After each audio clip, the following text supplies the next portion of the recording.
السلام عليكم ورحمة الله وبركاته. كنتو عن ونكسن داوديال halkani waa telefishinka Himilo ku soo dhawaada xulka wararka. Dictoresa Maryam Qaasim Ahmed ayaa ku guuleysatay gudoomiyaha guddiga xuquuqul insaanka Soomaaliya iyadoo ka adkaatay musharrixii ay wadatay filla Soomaaliya.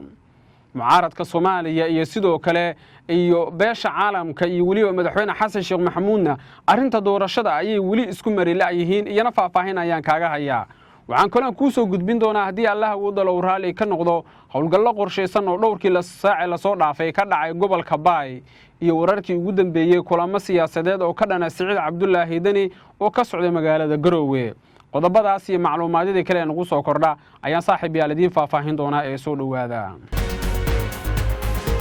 kadib doorasho aad loogu loolamay oo ka dhacday magaalada Muqdisho ayaa waxa gudoomiyaha guddiga xuquuqul insaanka ku guuleysatay wasiir hore Dictoresa Maryam Qaasim Ahmed taasi oo jagooyin kala duwan ka soo qabatay xukuumadihii dalka iska kala dambeeyay.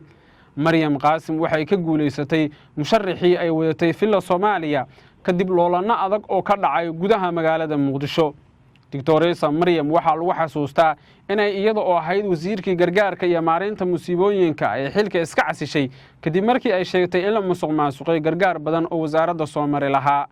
waa shakhsi qiimo iyo miisaan ku leh siyaasadda Soomaaliya.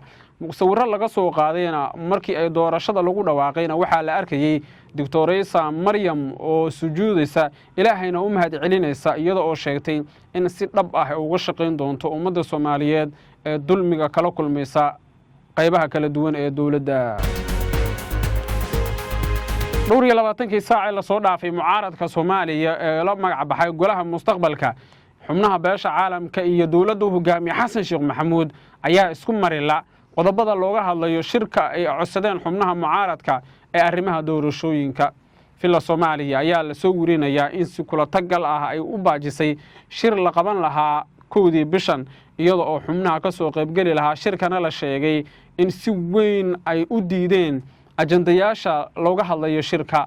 madaxweyne Xasan Sheekh Maxamuud ayaa cuudaar ka muujiyay 2 diyaaradood oo ciidamo waday oo laga celiyay hawada sare ee dalka iyaga oo la sheegay inay wadeen ilaalada Axmed Madoobe iyo sidoo kale Siciid Cabdullaahi Dani. howlgallo qorsheysan oo ka dhacay gobolka Baay ayaa lagu dilay xubno ka tirsan kooxda Al-Shabaab sida uu sheegay sargaal sare oo ka tirsan maamulka Koonfur Galbeed. howlgalladan ayaa intooda badan dhacay xilli la filayay in si weyn loo soo afjaro kooxda Al-Shabaab ee gobolka Baay ku sugan. sargaal sare oo ka tirsan ciidanka Koonfur Galbeed ayaa wuxuu sheegay in howlgalladii ugu dambeeyay ee ka dhacay gobolada Baay iyo Boqol lagu dilay xubno sarsare oo ka mid ah kooxda Al-Shabaab. waxay wararka iyo macluumaadku tilmaamayaan in howlgalladan iyo kuwa kaleba ay yihiin kuwa markaasi lagu ciribtirayo kooxda Al-Shabaab sida uu sheegay madaxweynaha Koonfur Galbeed oo toddobaadkii la soo dhaafay warbaahinta la hadlay. guud ahaan xulka wararka telefishinka Himilo maanta waa naga intaa.